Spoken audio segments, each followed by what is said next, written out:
I never believed in ghosts until I took the job as night security at the Biloxi Lighthouse Museum. Growing up in Pascagoula, I'd heard all the stories about Mississippi's haunted places, but I always figured they were just tales to spook tourists. That was before I learned what really happened during Hurricane Katrina, and why some secrets are better left buried beneath the Gulf's dark waters. My name is Marcus Webb, and I'm telling you this story because I need someone to know the truth before I leave Mississippi forever. What I discovered in that lighthouse changed everything I thought I knew about my home state's history. The job seemed perfect when I applied in March 2025. Easy work, just walk through the museum after closing, check the locks, make sure the historical exhibits were secure. The pay was decent, and I needed something quiet after my discharge from the Army. Combat in Afghanistan had left me with enough nightmares. I wasn't looking for more excitement. Mrs. Catherine Broussard, the museum director, hired me on the spot.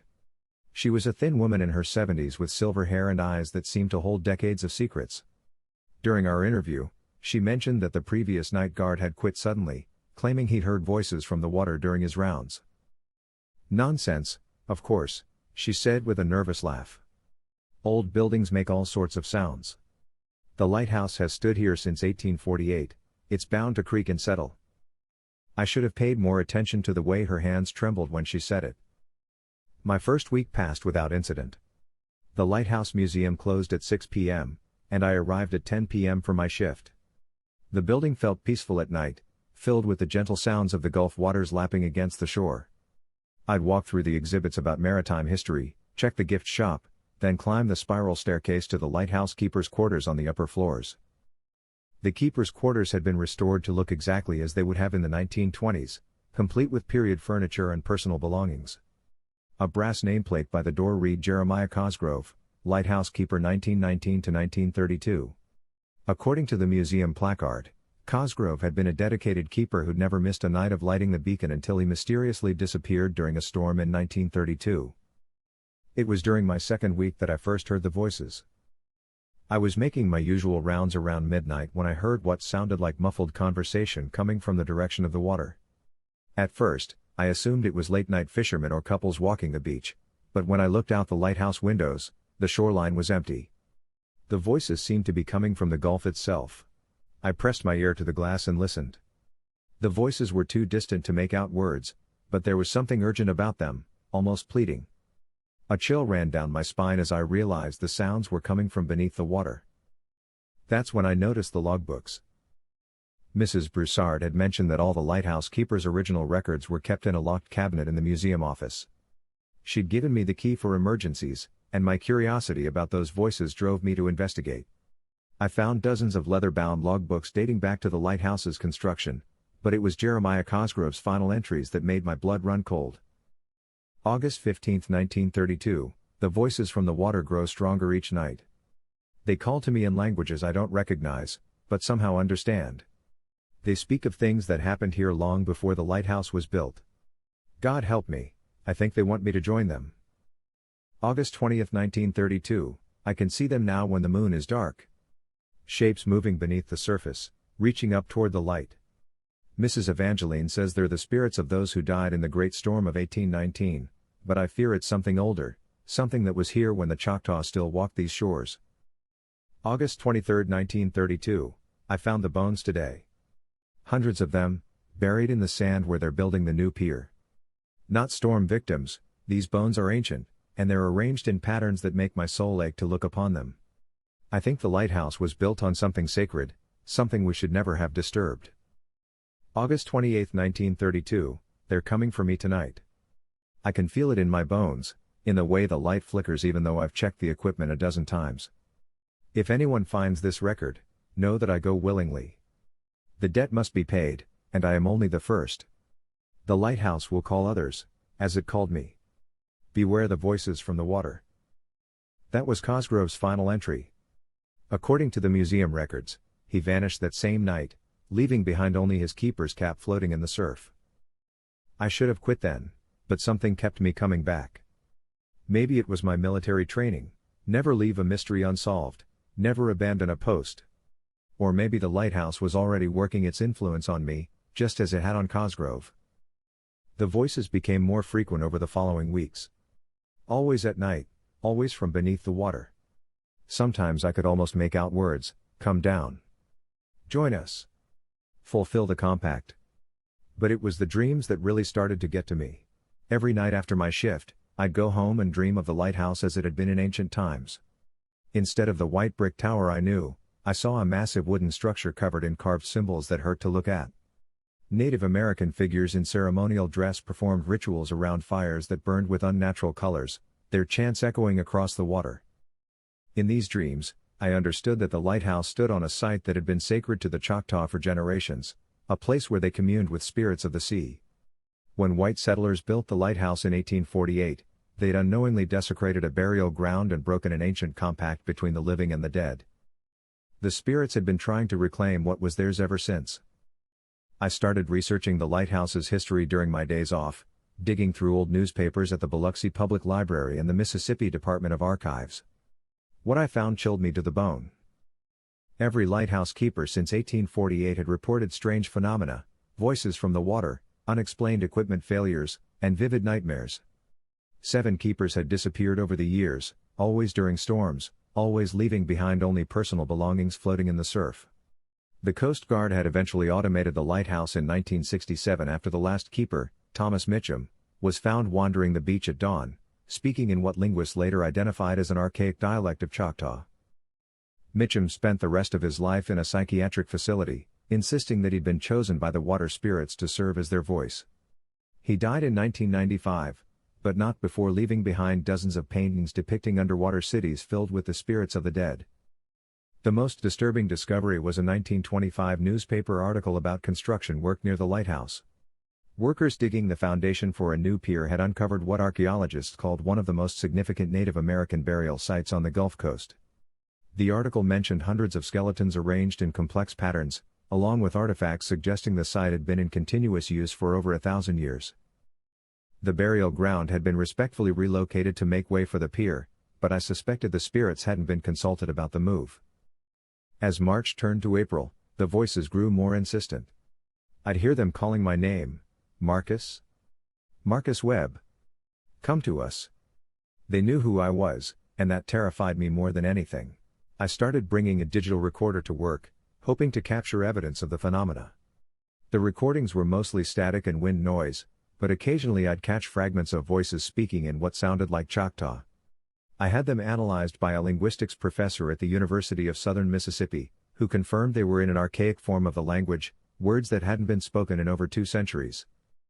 The professor also told me something that made my skin crawl. The voices were chanting instructions for a ritual called the Joining of Waters, a ceremony meant to unite the spirits of the living and the dead.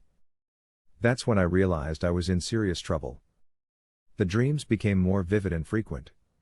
I'd see myself walking into the Gulf during a thunderstorm, the lighthouse beam guiding me deeper and deeper into the water until the spirits embraced me and dragged me down to their underwater realm.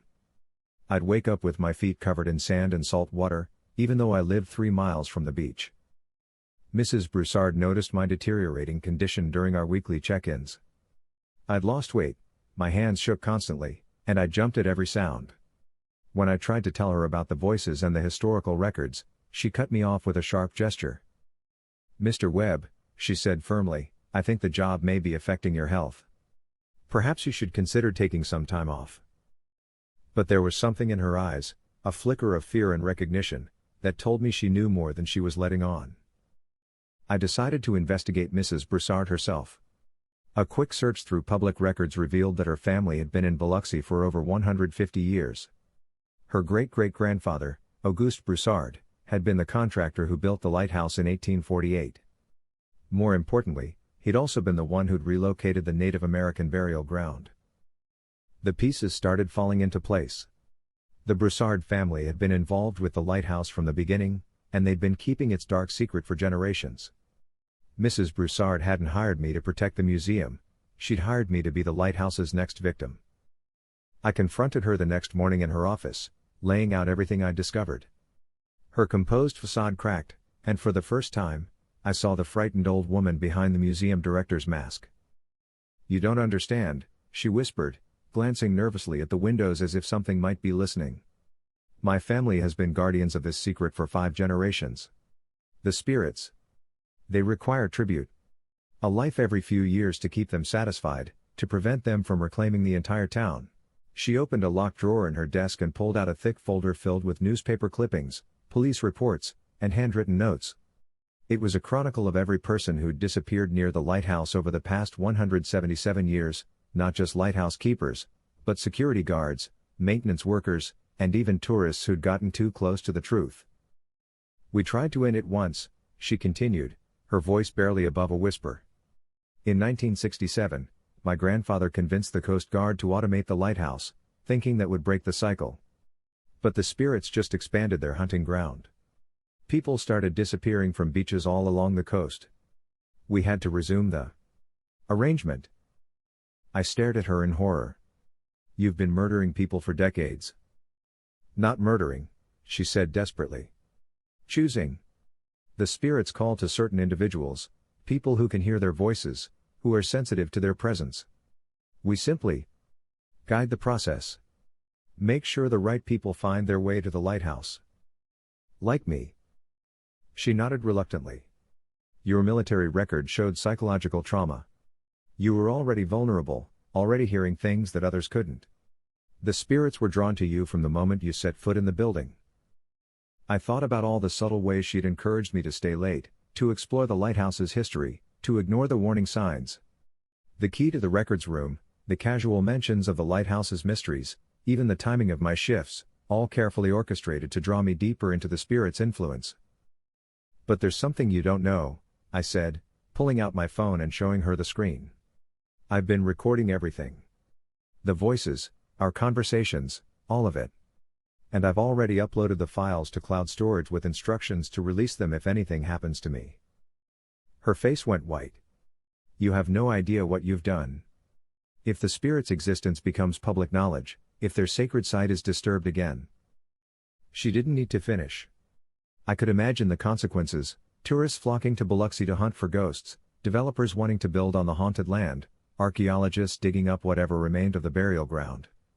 The spirits would be furious beyond measure.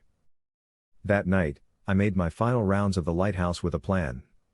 I'd gathered everything I needed: camping gear, bottled water, emergency flares, and a satellite phone. Instead of going home after my shift, I was going to camp on the beach and document whatever happened when the spirits came for me. I figured if I was going to die, I might as well make sure the world knew the truth. The storm hit around 2 a.m., rolling in from the Gulf with unnatural speed. The wind howled through the lighthouse's metal framework, and lightning illuminated the churning waters with stroboscopic flashes. I huddled in my tent on the beach, camera ready, as the voices rose from beneath the waves. They were different this time, not pleading or seductive, but angry. The water itself seemed to be speaking, forming words in the crash of waves against the shore: betrayer. Oath breaker. The compact is broken. That's when I saw them.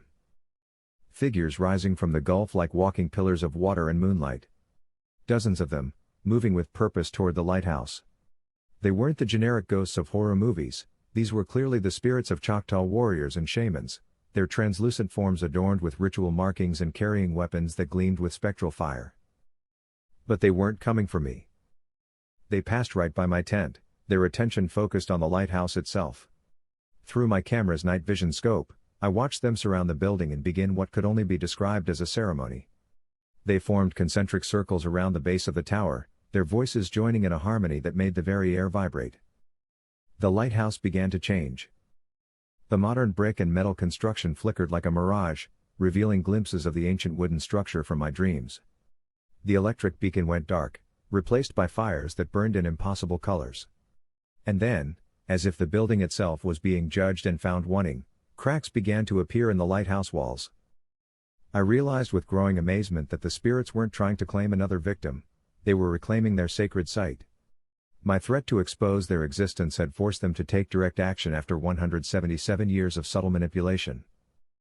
The lighthouse collapsed just before dawn, its brick walls crumbling into the Gulf as if they were made of sand. When the sun rose, there was nothing left but a circular depression in the earth where the foundation had been, already filling with seawater to form a natural tidal pool. Mrs. Broussard found me on the beach the next morning, staring at the ruins in shock. She looked older, more fragile, as if the lighthouse's destruction had aged her decades overnight. It's over, she said simply.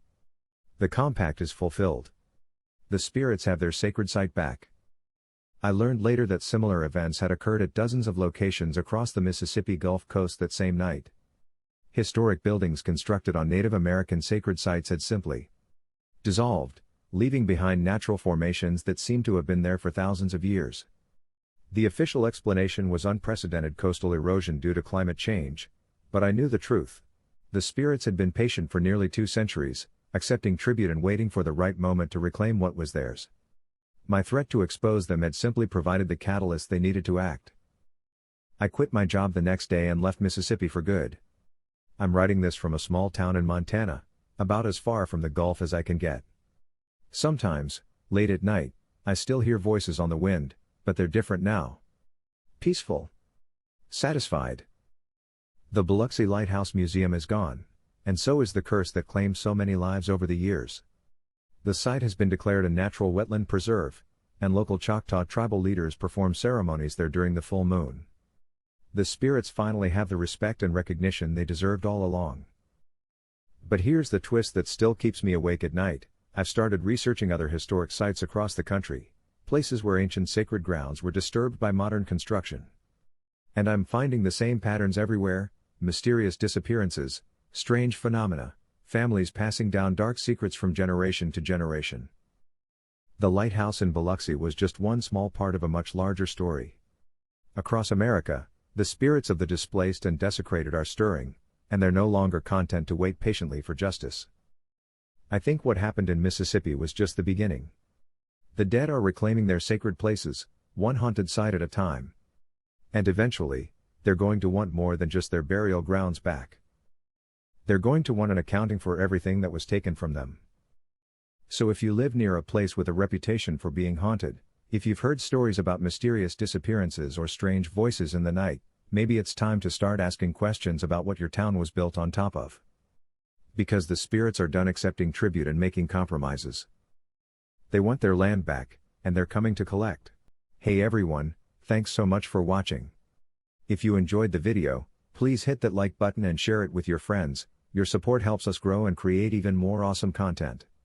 We appreciate you being part of the journey.